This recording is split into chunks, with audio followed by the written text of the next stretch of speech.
I've always enjoyed my work, and even the people I worked with.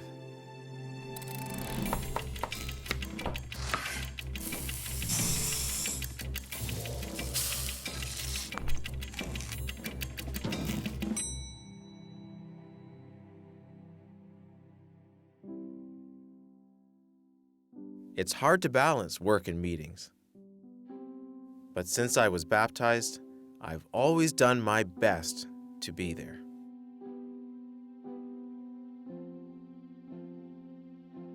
My wife is a great support. And we work hard to teach our children. They've been my greatest joy. I want to make sure that they're cared for. I believed that if I worked hard enough, I'd always be able to provide for my family. But my boss wanted more than I was willing to give. He insisted that I work Sundays during my meeting. I needed this job. My wife and I were worried. What would happen if I lost it? I was determined to take a stand for my meetings. I spoke to my boss and explained my decision, but he refused to compromise. I was shocked. I didn't think this was how it was supposed to go. How would I support my family? Paul studied the Bible with me. We've been close ever since. He invited me out, and I guess he'd heard about what happened. He really listened as I poured out my concerns. I wondered if I should have just done what my boss insisted. I would have missed my meeting, but I still could have attended an evening meeting at a different congregation.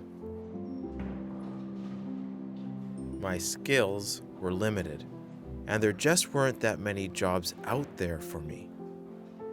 I told him I was seriously considering a job that would involve a lot of travel.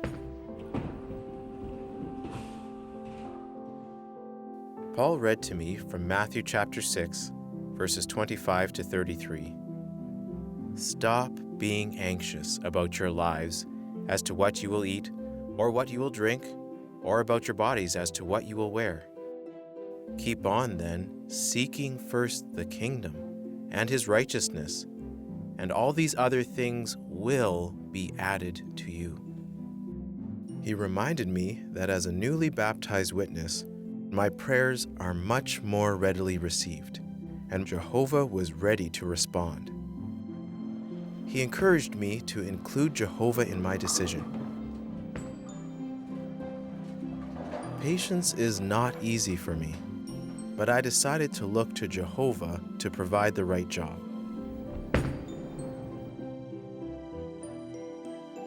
So every day I kept looking.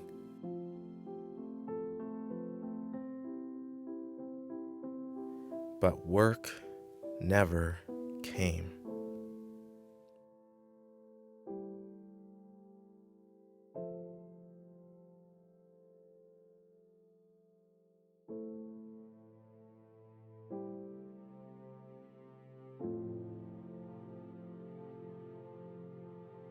I never thought that it would go on so long.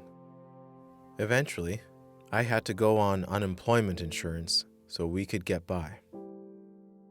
I knew that I was doing the right thing, but I couldn't help feeling that I was letting my family down.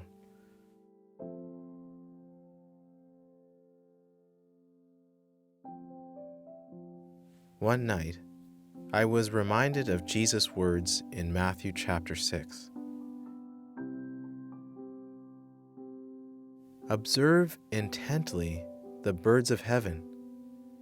They do not sow seed, or reap, or gather into storehouses, yet your heavenly Father feeds them. Are you not worth more than they are? I realized that I was still relying on myself and not fully throwing my anxiety on Jehovah. My skills may be limited, but Jehovah's are not.